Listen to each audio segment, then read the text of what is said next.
দেখা যায় যে খামারি নেয়, অথচ খামারের উপর অনুদান পায়, ঋণ পায়।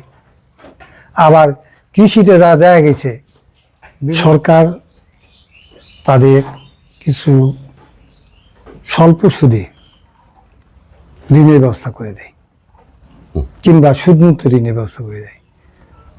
তাহলে হয়তো তারা আরো দ্রুত এই খাতটাকে এগিয়ে নিয়ে পারবে।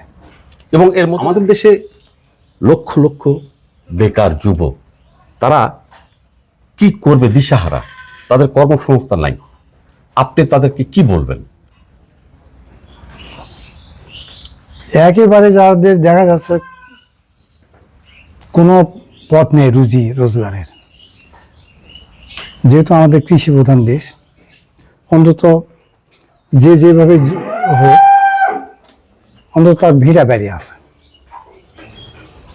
প্রথম শুরু করবে যে কোনো একটা দুটা গরুর থেকে, কিংবা একটা ছাগলের থেকে, এবং এটার থেকে যদি সে শুরু করে আর সে নিজে যেহেতু একটু পরিশ্রমী এবং ধৈর্যশীল দরকার, ধৈর্যশীল ছাড়া কিন্তু এই খামারটিকে তো কেউ পারবে না। তাহলে সে ধীরে ধীরে হয়তো স্বাবলম্বী হয়ে জীবিকা নির্বাহ করা পারবে।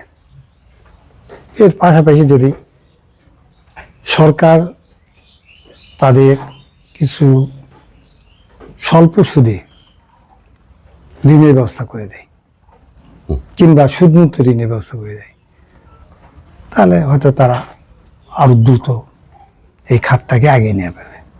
এবং এর মধ্য দিয়ে যেমন কর্মসংস্থান সৃষ্টি হবে, বেকারত্ব দূর হবে, দেশের দারিদ্রতা বিমোচন হবে, পুষ্টি ঘাটতি পূরণ হবে, আমিষের চাহিদা পূরণ হবে, নানাবিধ উপকার। আছে। সুপ্রিয় দর্শক, এই ফাঁকে একটা কথা না বললেন নয়। যুব উন্নয়ন অধিদপ্তর শুধু প্রশিক্ষণ দেয় বিষয়টা এরকম নয়। যুব উন্নয়ন অধিদপ্তর প্রশিক্ষণ লব্ধ জ্ঞান নিয়ে যারা কাজ করে তাদেরকে কিন্তু সামান্য সুদে, বা সুদ বলা হয় না যুব উন্নয়নে, সার্ভিস চার্জ, ক্রমহ্রাসমান 5% সার্ভিস চার্জ নিয়ে প্রায় 5 লক্ষ টাকা দিয়ে থাকে। শুরুটা হয় 50,000 থেকে 1 লাখ, 2 লাখ, 3 লাখ থেকে এভাবে 5 লক্ষ টাকা পর্যন্ত যুব উন্নয়ন অধিদপ্তর ঋণ দিয়ে থাকে। আপনারা যদি খামার করে থাকেন, আপনাদের যদি প্রজেক্ট থাকে, তাহলে অবশ্যই ঋণ নেওয়ার প্রয়োজন হলে যুব উন্নয়ন অফিসে যোগাযোগ করবেন।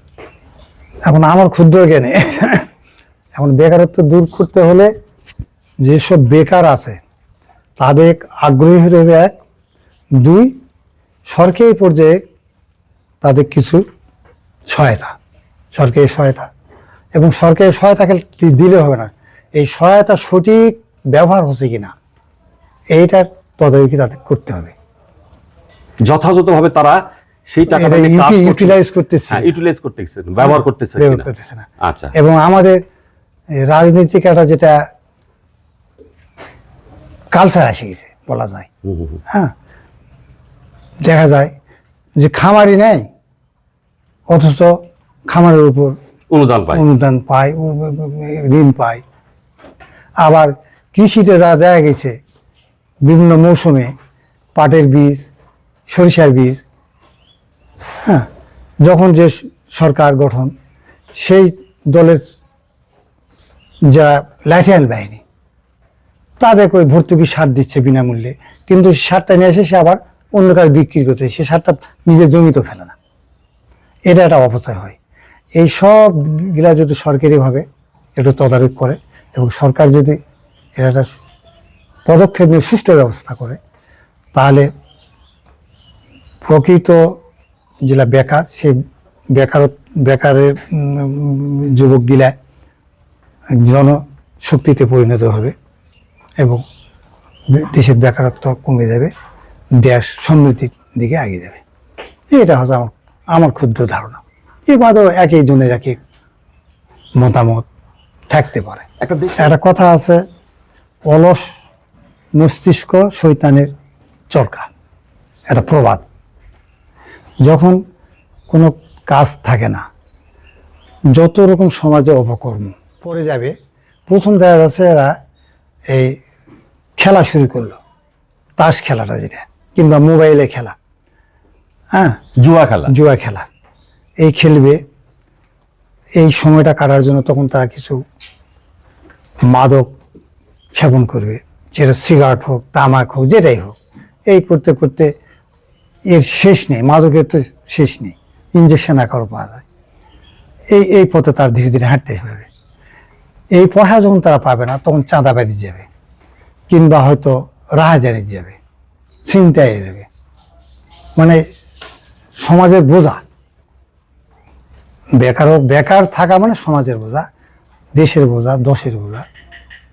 একটা দেশের মূল সম্পদ হচ্ছে সে দেশের কর্মক্ষম মানুষ। সে দেশের মানুষ কর্মক্ষম মানুষগুলোকে কর্মসংস্থান না দিয়ে আমরা বলবো এই সমাজ থেকে মাদক নির্মূল করব, সন্ত্রাস নির্মূল করব, এই কথাগুলো মানে মানে অসারযুক্ত। এই কথাগুলো ঠিক না। আমি যদি বেকারত্ব দূর করতে পারি, তাহলে মাদক থেকে অনেক ছেলে মেয়ে সরে আসবে তার কর্মের দিকে। আর এই কর্মসংস্থান যখনই সে বুঝতে পারবে যে সমাজে তার সামাজিক মর্যাদা বৃদ্ধি পেয়েছে, তখন তার দ্বারা আর অন্যান্য যে অসামাজিক কার্যকলাপ সংগঠিত হবে না। তাই এদেশকে অসামাজিক কার্যক্রম থেকে নিবৃত্ত রাখতে, দূরে রাখতে এবং মাদক মুক্ত রাখতে অবশ্যই নতুন নতুন কর্মসংস্থানের খাত খুঁজে বের করতে হবে, যেখান থেকে এই যুব সমাজের কর্মসংস্থান সৃষ্টি করা যাবে। তখনই এদেশের উন্নয়ন হবে। আর যুবকথা এই প্রত্যয় নিয়ে কাজ করছে, আগামী তো করবে, এই প্রত্যাশা ব্যক্ত করছি। ভালো থাকবেন। যুবকথাকে সময় দিলেন, আপনার প্রতি অসংখ্য কৃতজ্ঞতা প্রকাশ করছি। পাশাপাশি যদি কেউ আপনার কাছ থেকে ফোন করে সহযোগিতা চায়, একটু সহযোগিতা করবেন। আপনাকে অশেষ ধন্যবাদ। আপনার মূল্যবান সময় নষ্ট করে আমার বাড়ি পর্যন্ত খাবার কিন্তু আসছে না, আপনি আমাকে সময় দিয়েছেন, এই জন্য আপনার প্রতি আমি কৃতজ্ঞতা প্রকাশ করছি। ভালো থাকবেন। আল্লাহ হাফেজ। আল্লাহ হাফেজ।